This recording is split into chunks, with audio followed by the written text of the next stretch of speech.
A single father, 2 jobs, 1 impossible battle.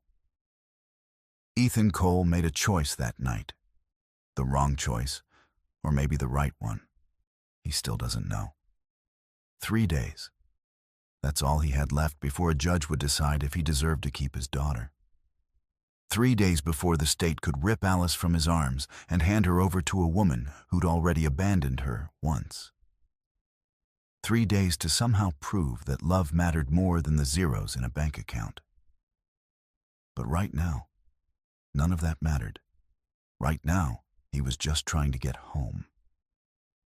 After running 2 jobs back to back, 14 hours under car hoods and serving coffee to people who looked right through him, Ethan could barely keep his eyes open. The storm hit hard, rain hammering his windshield like bullets, lightning cracking the sky wide open. He just wanted to see Alice, hold her, remind himself why he was killing himself day after day. Then he saw them. Twin girls, standing in the rain beside a car that cost more than he'd make in 5 years. Stranded, scared, waving for help. He should have kept driving. God knows he had enough problems of his own. But something in their faces, that helpless, desperate look, it reminded him of Alice, of being abandoned when you need someone most. So he stopped. What he didn't know, what he couldn't have known, was that those twin girls had a father, a powerful father, a father who would walk into a courtroom in 72 hours, sit behind a bench, and hold Ethan's entire world in his hands. Sometimes the people you save are the ones who end up saving you. And sometimes, one act of kindness becomes the only thing standing between you and losing everything. Before we continue, let us know in the comments section where in the world you're tuning in from. We love seeing how far our stories reach. And if this story speaks to you, don't forget to like, share, and subscribe. Ethan pulled over, his tires splashing through puddles as he came to a stop behind the luxury sedan. The rain was relentless, turning the world into a blur of gray and black. He sat there for a moment, engine running, watching the 2 figures huddle together under the slim shelter of their car's open door. "What are you doing, Ethan? You don't have time for this." But he was already unbuckling his seatbelt. He stepped out into the storm, rain immediately soaking through his work shirt. The twin girls looked up as he approached. Identical faces, maybe 19 or 20, dressed in clothes that probably cost more than his rent. Their mascara ran in dark streaks down their cheeks. "Car trouble," Ethan called over the thunder. The one on the left nodded, shivering. "It just died. We've been here for almost an hour. Our phones are dead, and no one stopped." "Until you," the other one added, her voice small and grateful. Ethan glanced at the car. A Mercedes, sleek and black. The kind of vehicle he only saw when wealthy clients brought them into the garage. He walked around to the hood. "Mind if I take a look?" "Please," they said in unison. He popped the hood, rain pouring down his face as he examined the engine. It didn't take long to spot the problem. Corroded battery terminals, loose connection. Simple fix, but not something they could handle out here in the storm. "Your battery's shot," he said, closing the hood. "You're not going anywhere tonight. Not without a jump or a tow." The girls exchanged worried glances. "We can call our father," one of them said. But her voice lacked conviction. "He's probably busy, though. He's always busy." Something in the way she said it made Ethan pause. He recognized that tone. Disappointment wrapped in acceptance. "Look," he said, "I can give you a ride. There's a hotel about 15 minutes from here. You can call a tow in the morning." "You'd do that?" the girl on the right asked, genuine surprise in her eyes. Ethan shrugged. Can't leave you out here. Come on. They grabbed their bags and climbed into his beat-up Honda, a car that probably looked like a joke next to their Mercedes. But neither of them complained. They just looked relieved.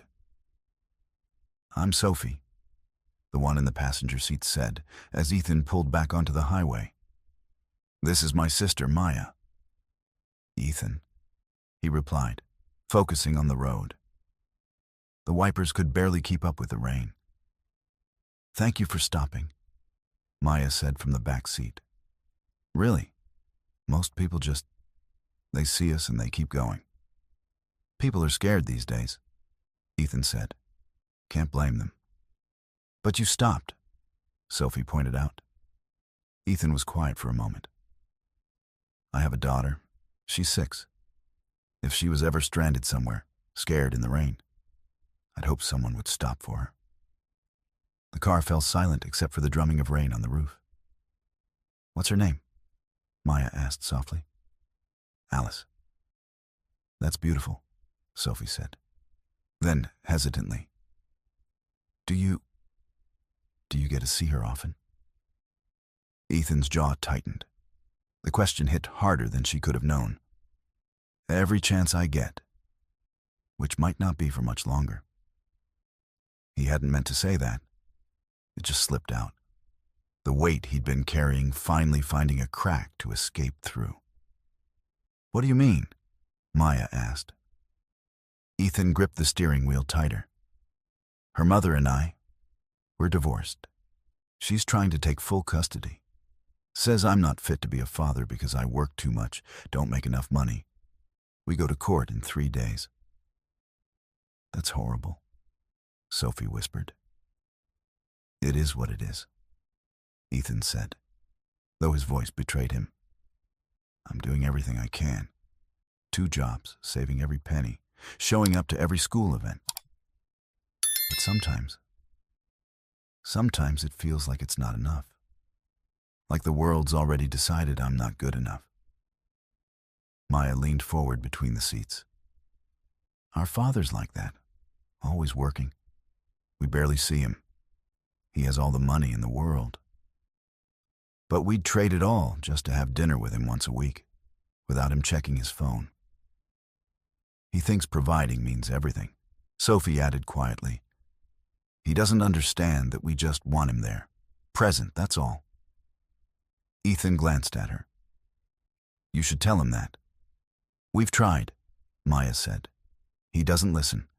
Says we don't understand what it takes to maintain our lifestyle. Sounds lonely, Ethan said. It is, Sophie admitted. Money doesn't fix loneliness. It just makes it more comfortable. They drove in silence for a while, rain pounding the car, lightning occasionally illuminating the dark highway.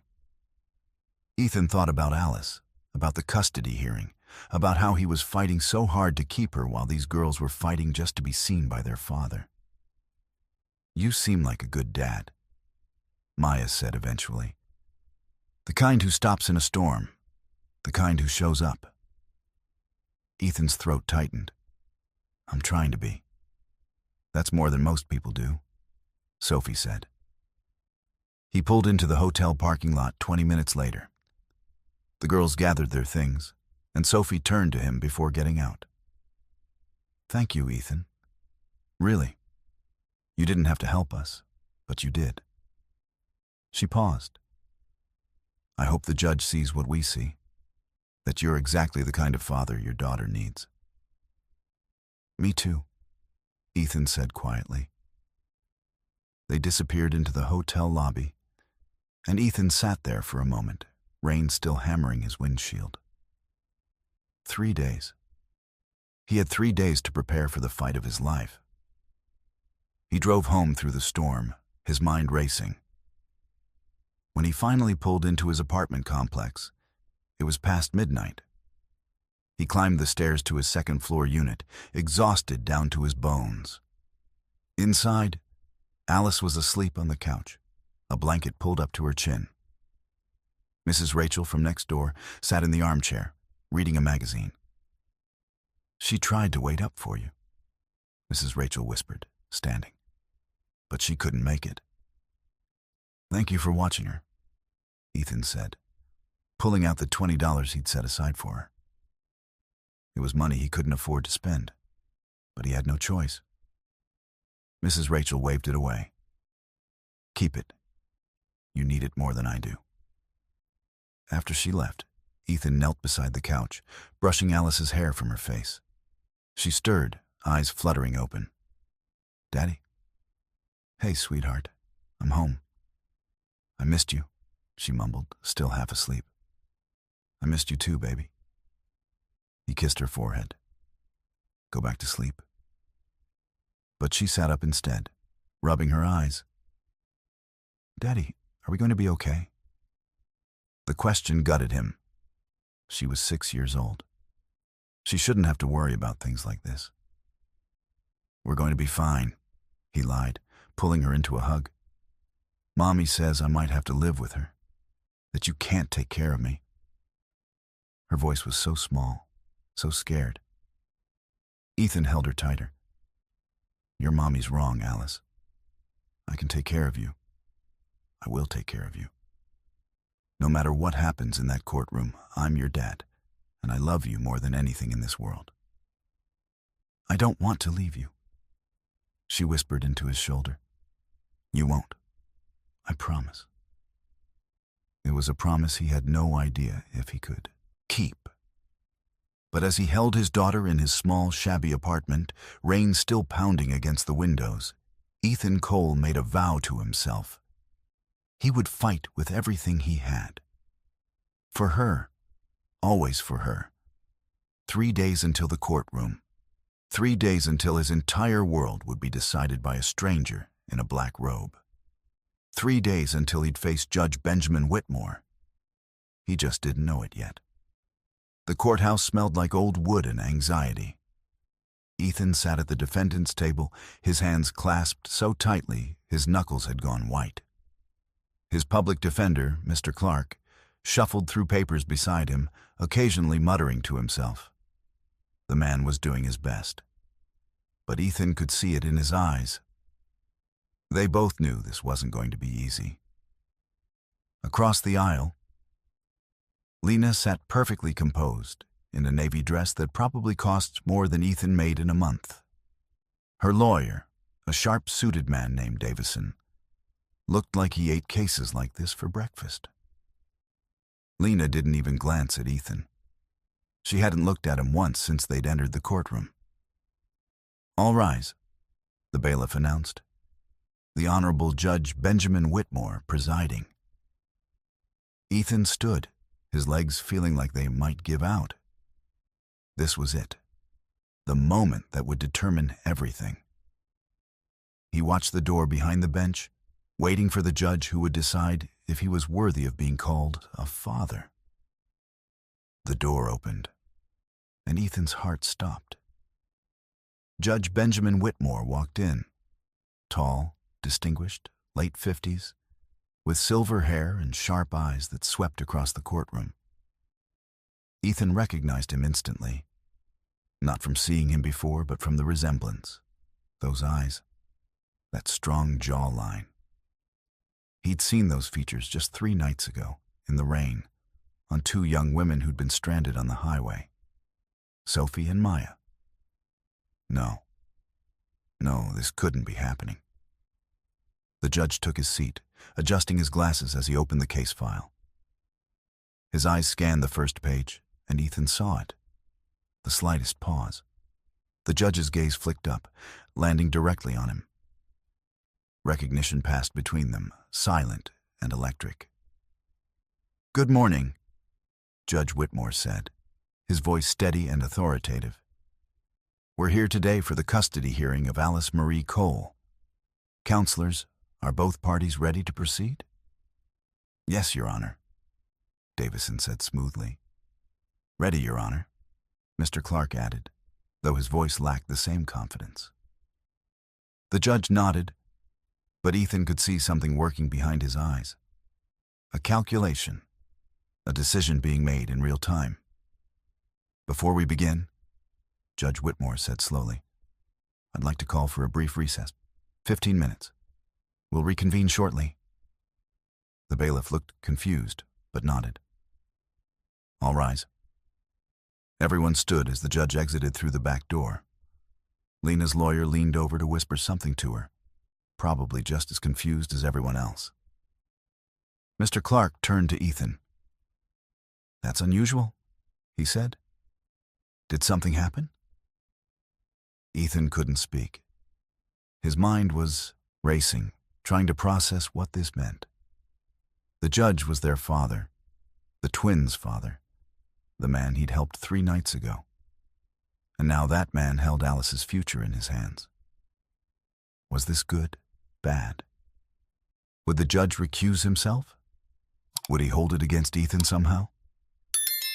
10 minutes crawled by like hours. Then the bailiff approached Ethan's table. "Mr. Cole, the judge would like to see you in his chambers." Lena's head snapped up. "Excuse me? On what grounds?" "Just Mr. Cole," the bailiff repeated firmly. Davison stood. "Your Honor, this is highly irregular. We object to any private conversation." "The judge didn't ask for your opinion, Counselor," the bailiff said. "Mr. Cole, please follow me." Ethan's legs felt like jelly as he stood. Mr. Clark grabbed his arm. "Whatever he asks you, be honest. Don't try to be clever, just honest." Ethan nodded and followed the bailiff through a side door, down a narrow hallway, and into a wood-paneled office. Judge Whitmore stood by the window, hands clasped behind his back, looking out at the city below. "Sit down, Mr. Cole," he said without turning around. Ethan sat in one of the leather chairs facing the desk. His heart hammered so hard he thought it might burst through his chest. The judge finally turned, and his expression was unreadable. He walked to his desk and sat down, folding his hands on the surface. "3 nights ago," he began, "my daughters called me from a hotel. They were stranded on Highway 89 in a terrible storm. Their car had broken down, and they'd been there for over an hour in the rain. No one stopped, no one helped." He paused. "Until you did." Ethan's mouth was dry. I didn't know who they were, Your Honor." "I know you didn't. That's exactly my point." The judge leaned back in his chair. "They told me about you, about your kindness, about how you had every reason to keep driving. You were exhausted, you had your own problems, but you stopped anyway. They told me about your daughter, about this custody battle. Your Honor, I swear I didn't." Judge Whitmore held up a hand. "I know you didn't plan this. I know this is pure coincidence. But here's my dilemma, Mr. Cole. I know who you are now. I know you helped my daughters when no one else would. And that creates a problem." Ethan's stomach dropped. "You're going to recuse yourself."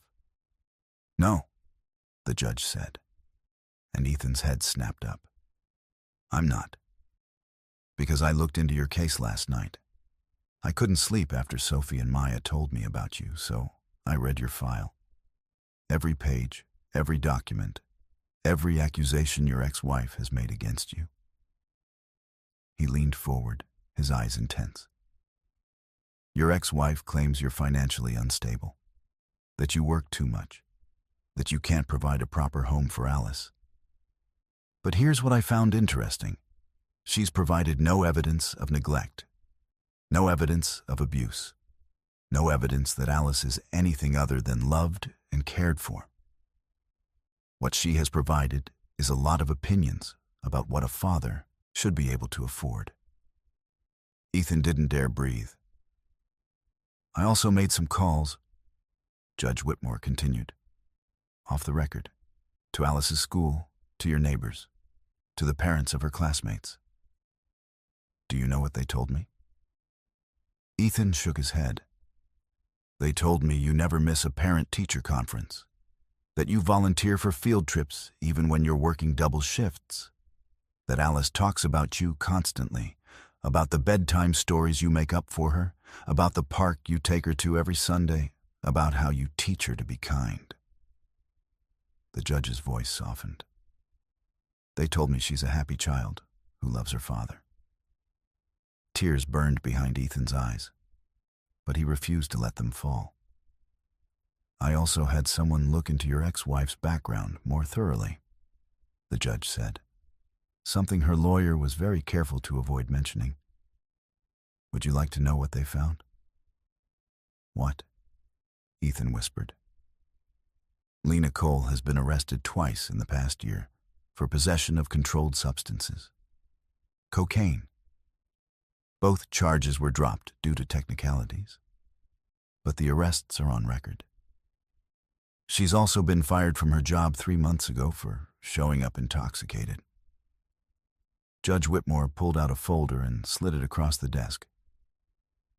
This is a full investigation report. Drug tests, witness statements, documentation of erratic behavior. Ethan stared at the folder like it might explode. Your ex-wife, the judge said quietly, is not fit to have custody of your daughter. She's been lying to this court, and now I'm going to make sure the truth comes out. Why are you telling me this? Ethan asked, his voice breaking. You could recuse yourself. Let another judge handle it. I could, Judge Whitmore agreed.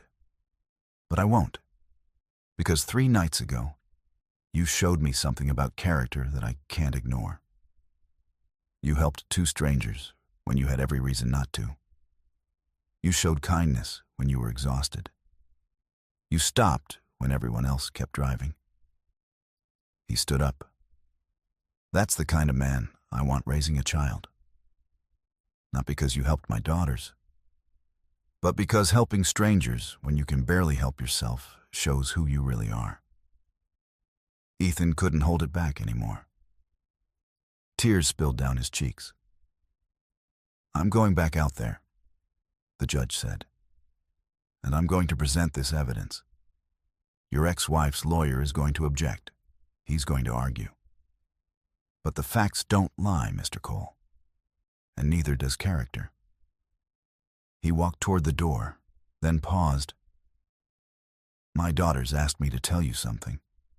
They said to tell you that Alice is lucky, that she has the kind of father they wish they'd had growing up. His voice grew thick. They were right. I wasn't there for them the way I should have been. But you? You show up for your daughter every single day. That's what matters. The judge opened the door. Let's go finish this. Ethan walked back into the courtroom in a daze. Lena's eyes were sharp, suspicious. Davison looked like a predator sensing blood in the water. But Ethan didn't care anymore. For the first time in months, he felt something he'd almost forgotten. Hope. All rise, the bailiff called. Judge Whitmore took his seat, his expression now completely professional. He picked up the folder Ethan had just seen in his chambers. Before we hear opening statements, the judge began, the court has received new information relevant to this case. Information that was not disclosed by the petitioner's counsel. Davison stood immediately. Your Honor, what information? We weren't notified. Sit down, Mr. Davison. The judge's voice was steel. You weren't notified because your client deliberately concealed it. Lena's face went pale. Mrs. Cole, Judge Whitmore said, looking directly at her, you've presented yourself to this court as a stable, responsible parent, seeking to protect your daughter from an unfit father. But you failed to mention your 2 arrests for drug possession. You failed to mention being terminated from your employment. You failed to mention that you're currently under investigation for substance abuse. The courtroom erupted. Davison was on his feet, objecting. Lena was shaking her head, tears streaming down her face, but they looked like tears of panic, not grief. Your Honor, these charges were dropped. This is slander. The charges were dropped on technicalities. Judge Whitmore said calmly. "The arrests are still on record. The drug tests are still positive. The witness statements are still documented." He held up the folder. "This is a full investigation completed by social services. It's all here." He looked at Ethan, and for just a moment, something passed between them. Gratitude, recognition, understanding. "This court," Judge Whitmore announced, "awards full custody of Alice Marie Cole to her father, Ethan Cole. Mrs. Cole, you'll be allowed supervised visitation pending completion of a rehabilitation program. This hearing is adjourned." The gavel came down, and Ethan Cole's world changed forever. Ethan couldn't move. He sat frozen at the table, the judge's words still echoing in his mind. Full custody. Alice was his. She was staying with him. Mr. Clark was shaking his hand, saying something about this being unprecedented, about how lucky they were. But Ethan barely heard him. He was watching Lena across the aisle, watching her crumble as Davison whispered urgently in her ear, probably already planning an appeal that would go nowhere. She'd lied. She'd tried to take Alice away from him with lies, and it had almost worked. "Mr. Cole?" The bailiff approached. "You're free to go." Ethan stood on shaky legs. He looked up at the bench, but Judge Whitmore was already gone, disappeared through the back door into his chambers. There was so much Ethan wanted to say, so much gratitude burning in his chest. But the moment had passed. He walked out of the courthouse into brilliant sunshine. The storm from 3 nights ago felt like a lifetime ago now. Everything felt different. The air, the light, the weight on his shoulders, all of it transformed in the span of an hour. His phone buzzed. "Mrs. Rachel." "How did it go?" she asked the moment he answered. "I won," Ethan said, and saying it out loud made it real. "I won, Mrs. Rachel. Alice is staying with me." He could hear her crying on the other end of the line. "Oh, thank God. Thank God, Ethan. Alice has been so worried. She kept asking if you were coming back. Tell her I'm coming home right now. Tell her we're going to celebrate." He practically ran to his car, his hands shaking so badly he could barely get the key in the ignition. The drive home blurred together. Streets and traffic lights and turns he made on autopilot. All he could think about was Alice. Holding her, telling her she never had to worry again. When he burst through the apartment door, Alice was sitting on the floor with her coloring books. She looked up, her eyes wide and frightened, searching his face for answers. "Daddy?" Ethan dropped to his knees and opened his arms. She ran to him, and he caught her, holding her so tightly he thought he might never let go. "You're staying with me," he whispered into her hair. "Forever. You're staying with me forever, baby." Alice pulled back, looking up at him with those big brown eyes. "Really? I don't have to go?" "Really? I promise. You're mine, and nothing's going to change that." She threw her arms around his neck and started crying, big, heaving sobs of relief. Ethan cried too, right there on the floor of their tiny apartment, holding the only thing in the world that mattered. Mrs. Rachel watched from the doorway, dabbing at her eyes with a tissue. "I'll give you 2 some time," she said softly, and slipped out. For a long while, they just sat there together. Eventually, Alice pulled back and wiped her nose on her sleeve. "Can we have ice cream?" she asked, her voice still shaky. Ethan laughed, a real, genuine laugh that felt like it came from somewhere deep inside him that had been locked away for months. "We can have all the ice cream you want."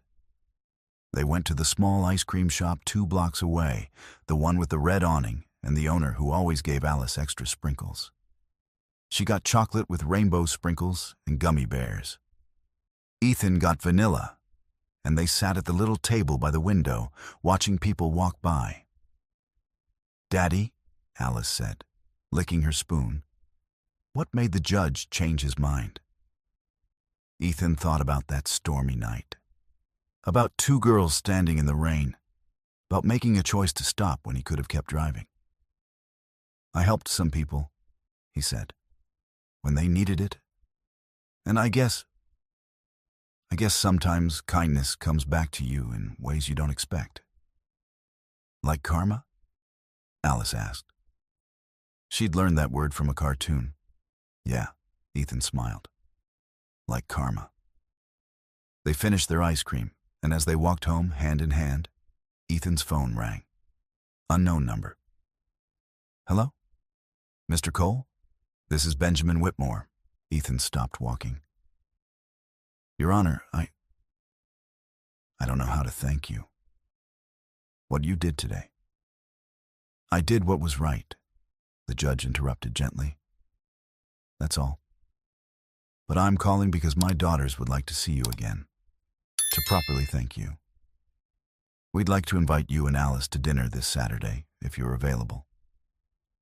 Ethan looked down at Alice, who was watching him curiously. "We'd be honored," he said. "Good. I'll have Sophie text you the address. 7 o'clock. And Mr. Cole, bring your appetite. My daughters have been planning this menu for 2 days." Saturday came faster than Ethan expected. He borrowed a tie from his neighbor and made sure Alice wore her favorite dress, the yellow one with sunflowers. They drove to an address in the hills, where houses had gates and driveways that could fit 10 of Ethan's car. Sophie and Maya answered the door, both grinning. "You came," Sophie said, pulling him into a hug. "Of course we came," Ethan replied. Maya knelt down to Alice's level. "You must be Alice. Your dad's told us so much about you." Alice hid behind Ethan's leg, suddenly shy. But Maya just smiled and held out her hand. "Want to see our game room? We have every video game ever made. Well, almost." Alice looked up at Ethan for permission. He nodded, and she tentatively took Maya's hand. They disappeared into the house, leaving Sophie and Ethan in the foyer. "She's beautiful," Sophie said. "Looks just like you." "Thank you for this," Ethan said. "For all of it. If you and your sister hadn't told your father—" "You would have figured it out anyway," Sophie interrupted. "People like you always do. You fight for what matters." Judge Whitmore appeared at the top of the stairs, dressed casually in jeans and a sweater. He looked different outside the courtroom, softer, more like a regular father. "Ethan," he said warmly, coming down to shake his hand. "Welcome to our home." Dinner was loud and full of laughter. Alice came out of her shell, especially when Maya taught her how to play a racing game and let her win. Sophie told embarrassing stories about their father, who took it all with good-natured groans. Ethan sat back and watched, marveling at how quickly things could change. After dinner, while the girls taught Alice a card game, Judge Whitmore led Ethan out to the back patio. The city sprawled below them, lights twinkling like stars. "My daughters told me something the other day," the judge said, staring out at the view. "They said I was never there when they were growing up, that I chose work over them." He paused. "They were right." "You're here now," Ethan offered. "Because of you," Judge Whitmore said. "Seeing what you were willing to sacrifice for Alice, how you fought for her even when everything was stacked against you. It made me realize what I'd been missing, what I'd lost by always putting work first." He turned to face Ethan.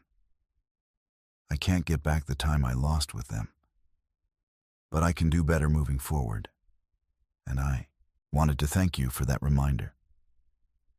"I think," Ethan said quietly, "we were both supposed to meet that night. You needed to see what being present means, and I needed I needed to remember that good things can still happen, that the world isn't always against you. Judge Whitmore smiled. My daughters have asked if you and Alice would like to come back next week, and the week after that. I think they're hoping to make this a regular thing. We'd like that, Ethan said. We'd like that a lot. They stood there in comfortable silence, two fathers who'd found something unexpected in each other. Respect, friendship, understanding. Inside, they could hear the girls laughing. Alice's high-pitched giggle mixed with Sophie and Maya's voices, creating a sound that felt like family. 3 months later, Ethan sat in the same small apartment, but everything felt different. Alice was asleep in her room, and he was looking at the photos on his phone, pictures from the past few months. Alice and the twins at the zoo, the 4 of them at a baseball game. Judge Whitmore teaching Alice how to ride a bike. His life hadn't gotten easier exactly. He still worked 2 jobs. Money was still tight. But none of that mattered anymore because Alice was with him, safe and loved and happy. And he'd gained something he never expected, a family. Not by blood, but by choice, by kindness, by one decision to stop in a storm when he could have kept driving. His phone buzzed. A text from Sophie. Movie night next Saturday? Maya's choice this time, so prepare for something weird. Ethan smiled and typed back, "We'll be there." He set his phone down and walked to Alice's room. She was curled up with her stuffed elephant, breathing softly. He kissed her forehead and whispered, "I love you, sweetheart." As he turned to leave, she mumbled in her sleep, "Love you too, Daddy." Ethan closed the door gently and leaned against the wall, letting the weight of everything wash over him. The fear, the fight, the victory, the unexpected grace of strangers who became family. Sometimes the smallest acts of kindness create the biggest changes. Sometimes stopping for 2 girls in a storm saves your entire world. Sometimes the people you help become the people who save you. And sometimes, when you fight for what matters most, when you show up and refuse to give up, the universe fights back for you. Ethan Cole had learned that the hard way, and he'd never forget it. So if you're watching this right now, wherever you are in the world, remember this. Kindness matters. Showing up matters. Fighting for the people you love matters. You never know when one small decision, one moment of choosing to help instead of walking away, might change everything. If this story touched your heart, do us a favor. Hit that like button, share it with someone who needs to hear it, and subscribe to Soul Story for more tales that remind us what it means to be human. Drop a comment and let us know. Have you ever had a small act of kindness change your life? We'd love to hear your stories. Until next time, keep showing up, keep being kind, keep fighting for what matters.